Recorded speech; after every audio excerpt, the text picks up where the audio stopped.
देखिए, मैंने कहा आपसे कि यहाँ ऐसे मैं ये नहीं मानता, ना मैं ये घोषणा करता हूँ कि बसपा के खिलाफ है। मूल मतदाता यहाँ का, मुझे मूल निवासी है, बसपा के साथ है। लेकिन स्थिति ये है कि फिलहाल भाजपा को पराजित कौन कर रहा है। जेवर में फिलहाल बसपा गठबंधन से लोगों को उम्मीद है, बसपा के प्रत्याशी से, कि वे ठाकुर धीरेन्द्र सिंह को हराएंगे, तो बसपा के साथ है गुर्जर समाज जेवर में।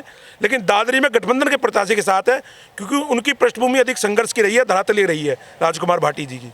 संघर्ष तो उन्होंने भी आंदोलन काफी किए किसानों, उन्होंने आंदोलन किए हैं, लेकिन उनकी छवि आदमी आम किसान नेता की है।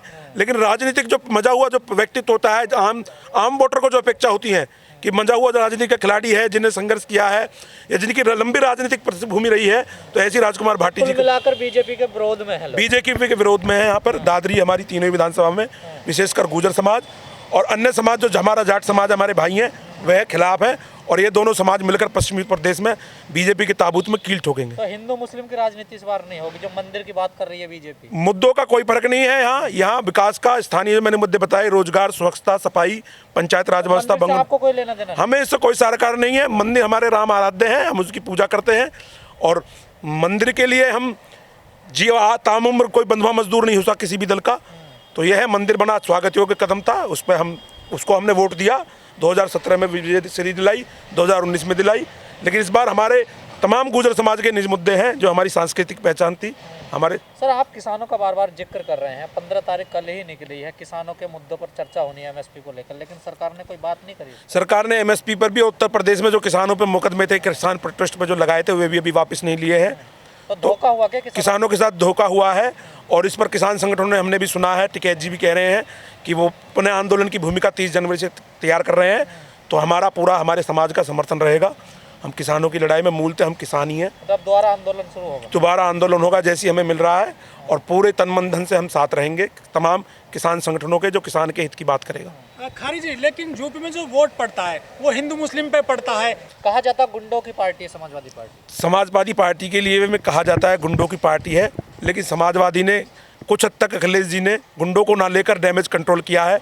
बहुत से बाहुबली जो मुंह ताक रहे थे चुनावी टिकट की, उनको टिकट नहीं दिया है। तो अपनी छवि को बदल रहे हैं। नई सपा है, नई हवा है।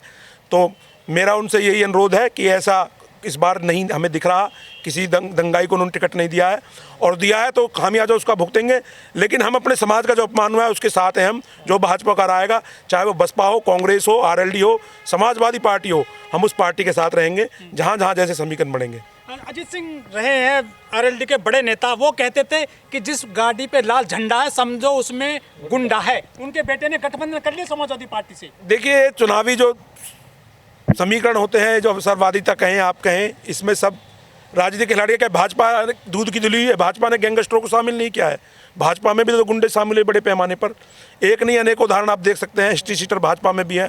आए दिन भाजपा के पदाधिकारियों पर यौन शोषण के, लूट के, फिरौती के मामले लगते हैं, हम देखते हैं सोशल मीडिया में। तो कोई दल पूरी तरह अपराधीकरण से मुक्त नहीं है। अपराधी हर दल में है। सर, क्या वजह, जिस क्षेत्र से आप आते हैं, इस क्षेत्र में गुर्जर समाज का दबदबा है, राजधानी भी कहा जाता है, लेकिन गुर्जर जो राजनीति है उसका पतन होता जा रहा है, क्या वजह? उसका कारण है भाजपा जैसे दलों ने गुर्जर समाज के हित के साथ खिलवाड़ किया है। इस समाज का जब मत की आवश्यकता हुई तो इस समाज का समर्थन लिया, लेकिन गुर्जर समाज को जब देने की बारी आई तो जितना क्षेत्रीय दलों ने दिया उतना इस राष्ट्रीय दल ने हमें नहीं दिया। इस राष्ट्रीय दल ने हमें निराश किया। तो इस बार भाजपा को गुर्जर समाज मजा चखाएगा। सर, आप यहाँ के प्रत्याशी हैं गठबंधन के, राजकुमार भाटी जी कहते रहते हैं बीच बीच में कि जो ओबीसी समाज है वो सोया पड़ा अपने अधिकारों को लेकर। सच है क्या ये बात? ये सच है, लेकिन ये सच्चाई अब बदल रही है। इस 2022 के आम चुनाव मतदान में हम ओबीसी जाग चुका है, चाहे पश्चिम क्षेत्र हो, पूर्वी क्षेत्र हो, मध्य क्षेत्र हो। ओबीसी समाज जो सामाजिक शोषण उसका हुआ है, सामाजिक न्याय उसे नहीं मिला है। एक जाति विशेष को बढ़ावा मिला है, चाहे वो थानों में नियुक्ति का मामला हो या प्रशासन में दखल हो, उसका सबका गिन कर आरोप तो सर अखिलेश सरकार पे लगे कि यादव लग जाते थे।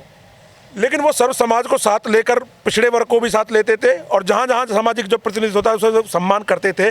लेकिन यहाँ तो एक समाज विशेष को ही, एक जाति विशेष को ही आश्रय प्रश्रय दिया गया है। 5 सालों में हमने देखा है।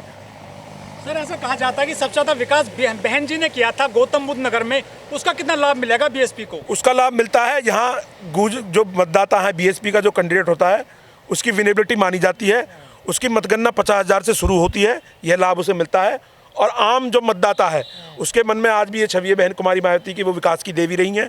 उन्होंने इस क्षेत्र को विश्वविद्यालय दिए, 4 इंटर कॉलेज पेंसिल बालक इंटर कॉलेज दिए, दलित स्मारक दिया बना के, और तमाम जिला मुख्यालय उनकी देन है। तो तमाम जो आधारभूत विकास था वह बहन जी की ही देन है। उस विकास में भाजपा ने कुछ नहीं किया है। यहाँ तक कि मैं कहूँगा, यदि ईमानदारी से कहूँ, समाजवादियों ने भी उसमें कोई योगदान नहीं दिया है। जितना भी आधारभूत अवस्थापना इस जिले की है, विकास है, सब बहुजन समाज पार्टी के कार्यकाल की देन है। तो उसका लाभ उन्हें मिलता है। जो बसपा का कोर वोटर है वो तमाम जातीय मत आग्रह से मुक्त होकर मतपंथ संप्रदाय से वो बहन जी को वोट देता है और दे रहा है। इसका प्रभाव आम जो मतदाता है, जो निष्पक्ष है, जो अपने मुद्दों को लेकर जो वोट करता है, उस पर कोई फर्क नहीं पड़ेगा। क्योंकि अब जातियों का जनाधार या दलों के जो अगड़े लोग रहे हैं, जो स्वयं भी लोग माने जाते थे वोटों के ठेकेदार, ऐसा कुछ नहीं है। बदलती हुई राजनीति 21वीं सदी की, अब आम मतदाता इतना जागरूक है, विवेकशील है कि वह अपने विवेक से वोट देता है कि उसका हित, उसके मत का हित, उसके समाज का हित किस मतदाता में, किस पार्टी के साथ निहित है। तो ऐसे दल बदलों का नहीं पड़ेगा। लेकिन फिर भी उत्तर प्रदेश, बिहार जैसे प्रांतों में जाति की राजनीति, जो क्षेत्रीय छत्रप होते हैं, बाहुबली होते हैं, उनमें एक फैक्टर आज भी काम करता है। तो इसका मैं एक चुनावी विश्लेषक नहीं हूँ, एक मतदाता के तौर पर यदि मैं कहूँ तो भाजपा को इसका नुकसान उठाना पड़ सकता है, जो हमारा आकलन है। सर, इस बार यूपी में जाति पर वोट होगा या फिर धर्म पर वोट होगा? देखिए, मुद्दा आपने जो प्रश्न, जाति और धर्म की राजनीति यूपी की पहचान बनी हुई है, और ये पहचान दलगत राजनीति ने और जातीय और क्षेत्रीय संप्रदाय पर आधारित जो हमारी सांप्रदायिक दल हैं, उन्होंने उसे जीवित रखा है। कहीं जातीय दल हैं, कहीं सांप्रदायिक पार्टी है। मैं किसी पार्टी का दल विशेष का नाम नहीं लूँगा, लेकिन जाति धर्म आज भी फैक्टर है और यह इस चुनाव में भी काम करेगा। नहीं सर, कई लोगों का कहना है कि इस बार जाति पे वोट हो रहा है, ना कि धर्म पर वोट हो रहा है। जैसे पिछली बार हिंदू मुस्लिम, अभी योगी जी ने भी कहा कि 80-20 की लड़ाई है। हाँ, देखिए ना, जब 80 बनाम 20% की लड़ाई इन्होंने बनाई है, तो जातीय फैक्ट, सीधा धर्म का फैक्टर यहाँ काम कर रहा है। तो मैं समझता हूँ धर्म के नाम पर भी वोट होगा और लोग करेंगे, और जाति के नाम पर तो है ही। क्योंकि बहुत सी जातियों का हमने देखा है इस सरकार में, यदि कहा जाता है कि पिछड़ों का बहुत शोषण हुआ है और ब्राह्मण वर्ग भी नाराज है, तो जातीय फैक्टर भी काम करेगा। और जो व्यापक रूप से यदि हम देखें तो धर्म का भी फैक्टर इस चुनाव में काम कर रहा है। चाहे वह श्री राम मंदिर का निर्माण हो या मथुरा में श्री कृष्ण जन्मभूमि को मुक्त कराने की बात हो, जो इस सुगु पे छोड़े गए हैं पार्टियों के द्वारा, तो जाति धर्म दोनों का ही मिला जुला फैक्टर। सर, जैसा आपने भी कहा, जो नेता जा रहे हैं पार्टियां छोड़ छोड़कर, उनका वोट बैंक इतना प्रभावित नहीं होगा, तो इसका मतलब बीजेपी को कोई नुकसान नहीं हो रहा क्या यूपी में? बीजेपी को नुकसान है। आम जो पिछड़ा वर्ग है, हम पिछड़ा वर्ग से आते हैं, पिछड़ा वर्ग की जो असंतुष्टि है, जैसे हम उदाहरण के तौर पर, हम दूर नहीं जाएंगे, हम पश्चिमी यूपी में आए तो जो कृषक समाज है उसमें सैनी, जाट, गुजर सभी शामिल है। जो पिछड़ी जातियाँ हैं, जो कृषक खेती कर रही हैं, वह अलग नाराज है। और गुजर समाज की यदि मैं दूँ, जिस समाज का मैं आता हूँ, हमारे जो चक्रवर्ती सम्राट थे, सम्राट मीर भोज, उनको आज के जितने भी अंग्रेज इतिहासकार रहे हैं, पश्चिमी इतिहासकार रहे हैं, भारतीय इतिहासकार रहे हैं, सभी ने एक स्वर से गुजर माना था। गुजर प्रतिहार वंश रहा है। लेकिन भाजपा ने हमारे क्षेत्र में आकर मुख्यमंत्री का कार्यक्रम लगता है और हमारे ही सम्राट से हमारी सांस्कृतिक ऐतिहासिक पहचान, जो हजारों वर्ष पुरानी थी, हमारे बलिदान से, तो तलवार से, हम बड़े ताग से, अपनी राष्ट्रभक्ति से हमने अर्जित की, उसको एक झटके में इन्होंने पहचान के साथ खिलवाड़ किया। उन्होंने लिख तो दिया नहीं, कोई उन्होंने गलती नहीं मांगी। मुख्यमंत्री, माननीय मुख्यमंत्री या भाजपा के अधिकृत प्रवक्ता ने कोई ऐसा ट्वीट, आधिकारिक बयान इसमें नहीं आया है कि वह गुजर थे। जैसे उदाहरण के तौर पर अखिलेश यादव जी ने कहा कि हमने पढ़ा है कि सम्राट वीर भोज गुजर थे, तो उन्होंने गुजर के होने का उन्होंने अनुमोदन किया। बहन कुमारी मायावती ने तत्काल ट्वीट किया, जयंत चौधरी ने ट्वीट किया। लेकिन भाजपा के आज भी किसी भी प्रांत से किसी भी नेता ने, राज्य का हो, केंद्र का हो, किसी भी आधिकारिक ट्विटर हैंडल से आज तक सम्राट मीर भोज की जाति गुजर थी, इस पर कोई घोषणा नहीं की गई। प्रभाव पड़ेगा क्या? इसका पूर्ण प्रभाव दादरी नहीं, आप मानिए पश्चिम उत्तर प्रदेश में गुजर कम से कम 50 सीटों को प्रभावित करते हैं। 20 सीटें तो ऐसी हैं जहां गुजर ही विधायक को चुनते हैं, तो वहाँ पूर्ण प्रभाव इसका है। समाज के जो युवा वर्ग है उसमें विशेष इस बार आक्रोश है कि राष्ट्रवाद के नाम पर हमने वोट दिया इस पार्टी को, और उस पार्टी ने ही हमारे परम प्रतापी सम्राट की पहचान हमसे छीन ली। लेकिन सर, कहा जाता है गुजरों का कोर वोटर बीजेपी का है ना सर? कहा जाता है, एक आम धारणा थी, लेकिन ये धारणा जो मूर्ति प्रकरण हुआ है उससे ध्वस्त हुई है।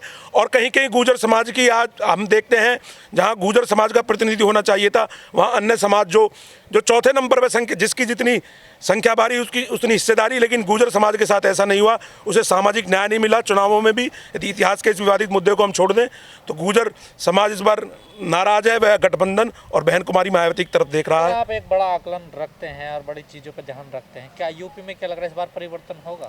इस बार क्योंकि मैं यदि पूर्ण घोषणा मैं करता हूँ, मैं कोई पॉलिटिकल पंडित नहीं हूँ, आम मतदाता का विवेक है, मतदाता का आक्रोश है, जो भी है आप देख सकते हैं। लेकिन इस बार हमें लग रहा है त्रिशंकु विधानसभा रहेगी। पूर्ण बहुमत की सरकार, पूर्ण बहुमत की सरकार इस बार नहीं किसी को मिल पाएगी। लेकिन अखिलेश यादव ने विजय रथ निकाल दिया है। सब तमाम पॉलिटिकल पार्टियां जो छत्रा पे हैं, तमाम जो सुप्रीम होते हैं अपनी अपनी पार्टी के, तमाम विजय यात्राएं चुनावी यात्राएं निकलती हैं, लेकिन वोटर के मन में इस बार काफ़ी आक्रोश है। अब आक्रोश किस करवट लेता है, किस पार्टी के पास साथ जाता है आम वोटर, तो उसमें मैं अपने समाज का जानता हूँ। गुर्जर समाज इस बार भाजपा से असंतुष्ट है, चाहे दादरी विधानसभा हो, जेवर हो, नवेड़ा हो। आपका समाज किस तरफ जाएगा सर? हमारा समाज गठबंधन के प्रत्याशियों की ओर जा रहा है, अखिलेश और आरएलडी जो किसान कामगार पार्टी है। और कहीं जहाँ बहन जी ने हमारे समाज के व्यक्ति को जहाँ टिकट दिया है, वहाँ बहन जी के प्रत्याशी को हमारा समाज जिताने का काम करेगा। जैसे किठौर विधानसभा है और अन्य बहुत सी विधानसभा पश्चिम में है। सर आपके विधानसभा से भी तो गुजर ही हैं, ये आपके समाज के, ये मनवीर भाटी जो हैं, उनका है, लेकिन गठबंधन के प्रत्याशी की तरफ अधिक है, क्योंकि यहाँ यदि हम जो राजकुमार भाटी जी हैं, उनका राजनीतिक अनुभव, उनका संघर्ष मनवीर भाटी जी से ज़्यादा है, तो आम मतदाता उनसे सीधा लगाव महसूस करता है इस क्षेत्र का। लेकिन सर 4 बार हार चुके हैं चुनाव राजकुमार भाटी जी अभी तक। इस बार समाज का आक्रोश है। समाज ने कहा है कि इन्होंने हम गुर्जर मुद्दे पर अपने प्रमुख से उन्होंने ट्वीट कराया और इन्हें घोषणा की यदि समाजवादी पार्टी का उम्मीदवार यहाँ से जीता है दादरी से, तो भव्य प्रतिमा सम्राट मीर भोज की बनवाई जाएगी, गुर्जर सम्राट की। तो यह सुगुपा यह काम कर रहा है, तो इस वजह से गठबंधन के प्रत्याशी और गुर्जर समाज का जुड़े। लेकिन सर जो बीएसपी ने सबसे ज़्यादा जो तवज्जो दी है गुर्जरों को, चाहे वेदराम भाटी हो, चाहे और यहाँ पे प्रतिनिधि रहे हों, सबको मंत्री बनाया, उनको अच्छी पोजीशन में पहुँचाया, अभी तक यहाँ खाता नहीं खुला है सपा का। बीएसपी को क्यों नहीं कर रहे हैं सपोर्ट आप? बीएसपी के जो स्थानीय कैडर है, स्थानीय जो संगठन है, वह बड़े पैमाने पर बीएसपी को छोड़कर समाजवादी गठबंधन में जा चुके हैं। तो इसका आम मतदाता पर, हम जैसे मतदाताओं पर एक मनोवैज्ञानिक प्रभाव इसका पड़ा है। तो इस वजह से दादरी का मतदाता बसपा के साथ जाए या न जाए, इसको लेकर गुर्जर समाज में पसोपेश है फिलहाल। तो स्थिति है जो भाजपा को हराएगा गुर्जर मतदाता, जैसे मुस्लिम वोटरों के लिए कहा जाता है, जो बीजेपी को हराएगा हम उसको देंगे। तो मेरा जो आकलन है फिलहाल, गुर्जर मतदाता जो भाजपा को हराने हुई स्थिति में जाएगा, भाजपा को छोड़कर चाहे वह बसपा का हो, कांग्रेसी हो, उसे मत दिया जाएगा। लेकिन सर जो कहा जा रहा, स्वामी प्रसाद मौर्य के आने से पूरा समीकरण यूपी का बदल गया है, लेकिन उनकी बेटी तो अभी भी बीजेपी में रहे सर। देखिए, राजनीतिक दल में रहना या छोड़ना ये अपनी अपनी विचारधारा होती है। उनको बेटी को भाजपा की विचारधारा रास आ रही है, वह उनकी सांसद है, तो उनका अपना विषय है। मैं अपने समाज का बता सकता हूँ आपको, गुर्जर समाज भाजपा से नाराज है ऐतिहासिक सांस्कृतिक मुद्दे पर जो सितंबर में प्रकरण हुआ, और अन्य बहुत से मुद्दे हैं हमारे स्थानीय, चाहे पंचायत राज व्यवस्था भंग किया जाना, स्वच्छता, पेयजल, सीवरेज समस्या लागू ना होना, और हमारा प्रतिनिधि न होना, किसान हमारी समस्या है, आबादी पुश्तैनी, हमारी 7% भूखंड या 64% मुआवजा, बहुत सी हमारी समस्याएं, रोजगार, हमारा युवा पढ़ा लिखा घरों में है आज, और 200 रोजगार में प्राथमिकता 200 किलोमीटर से बाहर के व्यक्ति को दी जाती है। तो ये मुद्दे भी काम करेंगे।